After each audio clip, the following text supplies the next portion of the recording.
Hello friends, welcome to Techyfin. तो इस video में हम बात करेंगे ट्रांजैक्शन की कि ट्रांजैक्शन क्या होता है, ट्रांजैक्शन कितने तरह के हो सकते हैं।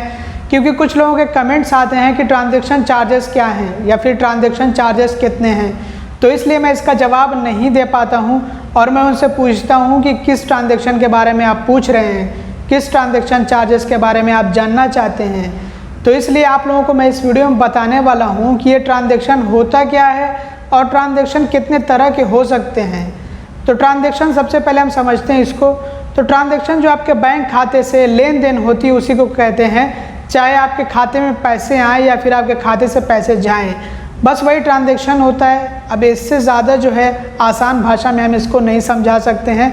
तो ट्रांजैक्शन को समझना कोई बहुत मुश्किल काम नहीं, इसको तो हमने समझ लिया कि ट्रांजैक्शन क्या होता है। जो हमारे बैंक खाते से लेन देन होती है पैसों की, उसी को ट्रांजैक्शन कहा जाता है। चाहे हमारे खाते से पैसे जा रहे हों या फिर आ रहे हों, वो दोनों ही ट्रांजैक्शन में शामिल होता है। तो अब ट्रांजैक्शन कितने तरह के हो सकते हैं? ट्रांजैक्शन कई तरह के हो सकते हैं। इसलिए जब भी आप कमेंट करें और ये जानना चाहें कि ट्रांजैक्शन चार्जेस कितने हैं या फिर क्या हैं, तो आप उसको स्पेसिफाई करें कि आपको किस ट्रांजैक्शन चार्जेस के बारे में जानना है, आप कौन से ट्रांजैक्शन के बारे में बात कर रहे हैं, ताकि सामने वाला उसका जवाब दे सके। क्योंकि कई तरह के ट्रांजैक्शंस होते हैं। अब मैं यहाँ पे आपको एग्जांपल से समझाता हूँ। जैसे कि एटीएम ट्रांजैक्शन, जो कि आप एटीएम मशीन से, मतलब कि एक एटीएम पर विजिट करके अपना एटीएम कार्ड इस्तेमाल करके, जिसको आजकल डेबिट कार्ड भी कहा जाता है, मतलब डेबिट कार्ड एटीएम कार्ड अब दोनों साथ में ही आते हैं। तो उस एटीएम कार्ड का इस्तेमाल करके जो आप एटीएम से कैश निकालते हैं, पैसे निकालते हैं, या फिर अगर आप अपने एटीएम कार्ड का इस्तेमाल करके पैसे जमा करते हैं, तो ये दोनों ही एटीएम ट्रांजैक्शन कहलाते हैं। तो ये एक तरह का ट्रांजैक्शन हो गया। या फिर आप अपने डेबिट कार्ड का जो ऑनलाइन इस्तेमाल करते हैं, ऑनलाइन उससे ट्रांजैक्शन करते हैं, शॉपिंग वगैरह करते हैं, रिचार्ज वगैरह करते हैं, बिल पेमेंट्स वगैरह करते हैं, तो वो सारे ट्रांजैक्शन कहलाते हैं डेबिट कार्ड ट्रांजैक्शन और ऑनलाइन डेबिट कार्ड ट्रांजैक्शन को कहिए आप। इसके अलावा जो आप अपने डेबिट कार्ड से ऑफलाइन ट्रांजैक्शन करते हैं, सेम चाहे शॉपिंग के लिए करें, स्वाइप मशीन पे अपना कार्ड इस्तेमाल करके उससे पेमेंट वगैरह करें, किसी भी तरह के ट्रांजैक्शन के लिए ऑनलाइन या फिर ऑफलाइन, तो वो सारे डेबिट कार्ड ट्रांजैक्शन कहलाते हैं। इसके अलावा आजकल यूपीआई का बहुत ज़्यादा चलन हो गया है, तो जो यूपीआई से ट्रांजैक्शंस किए जाते हैं वो सारे यूपीआई ट्रांजैक्शंस कहलाते हैं। इसके अलावा ऑनलाइन ट्रांजैक्शंस होते हैं फंड ट्रांसफ़र वाले, जिसमें हम किसी के खाते में पैसे भेजते हैं, तो ये भी एक तरह का ट्रांजैक्शन हो गया। इसमें कई तरह के मोड्स होते हैं, जैसे कि हम IMPS से ट्रांजैक्शन कर रहे हैं या फिर NEFT से ट्रांजैक्शन कर रहे हैं या फिर RTGS से ट्रांजैक्शन कर रहे हैं। तो इसमें भी हमें कई तरह के मोड्स मिलते हैं, जिसमें हम अपनी मर्ज़ी से जैसे चाहे वैसे ट्रांजैक्शन कर सकते हैं। तो ये भी एक तरह का ट्रांजैक्शन होता है जिसमें हम फ़ंड ट्रांसफ़र करते हैं ऑनलाइन। इसके अलावा इसमें हम चाहे तो ब्रांच से भी ट्रांजैक्शन यही सेम कर सकते हैं जो फ़ंड ट्रांसफ़र वाला है, सेम सारे मेथड से, जैसे कि NEFT हो गया या फिर IMPS हो गया या फिर RTGS हो गया। तो ये सारे मेथड से आप ट्रांजैक्शन कर सकते हैं, मतलब कि आप जो पैसे भेज सकते हैं। तो ये ब्रांच से भी किया जा सकता है, तो ये भी एक तरह का ट्रांजैक्शन कहलाता है। इसको हम ऑफलाइन फ़ंड ट्रांसफ़र ट्रांजैक्शन कहते हैं। और इसी तरह से जो आपके खाते में पैसे आते हैं वो भी ट्रांजैक्शन कहलाता है, चाहे वो कैसे भी आएँ, UPI से आएँ या फिर वायर ट्रांसफ़र के ज़रिए से आएँ।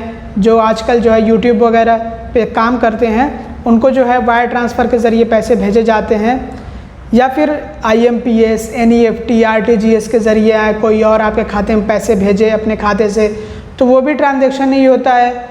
या फिर जो है कोई आपको पेमेंट करे, UPI के ज़रिए से पेमेंट करे या फिर अपना डेबिट कार्ड इस्तेमाल करके आपको पेमेंट करे, स्वाइप मशीन आपके पास हो, उस मशीन पे अपना कार्ड स्वाइप करके आपको पेमेंट करे, तो वो भी एक तरह का ट्रांजैक्शन कहलाता है। इसके अलावा कैश ट्रांजैक्शन, जिसमें कि आप कैश ले जाते हैं अपने ब्रांच पर और अपने अकाउंट में कैश जमा करवाते हैं, तो वो भी एक तरह का ट्रांजैक्शन होता है। या फिर अगर आप अपने खाते से पैसे निकालने के लिए अपने ब्रांच पे विज़िट करते हैं, तो वो भी एक तरह का ट्रांजैक्शन होता है, जिसमें कि आपके खाते से जब पैसे निकाले जाते हैं तो ये भी जो है कैश ट्रांजैक्शन की कैटेगरी में आता है।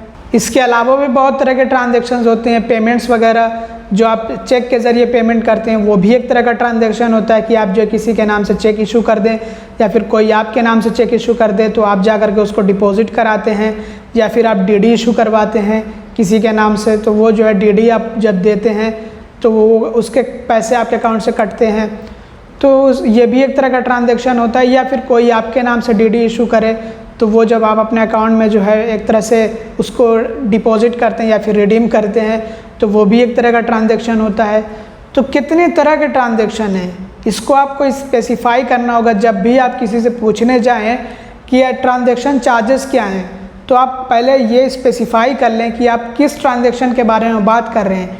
एटीएम ट्रांजैक्शन के बारे में बात कर रहे हैं, ऑनलाइन फ़ंड ट्रांसफ़र के जो ट्रांजैक्शन होते हैं उनके बारे में बात कर रहे हैं, कैश ट्रांजैक्शन के बारे में बात कर रहे हैं जिसमें कि कैश डिपॉजिट और कैश विड्रॉल मतलब पैसे जमा करना और पैसे निकालने वाला जो ट्रांजैक्शन होता है उसके बारे में बात कर रहे हैं, या फिर आप जो है डेबिट कार्ड ट्रांजैक्शन के बारे में बात कर रहे हैं, या फिर यूपीआई ट्रांजैक्शन के बारे में बात कर रहे हैं।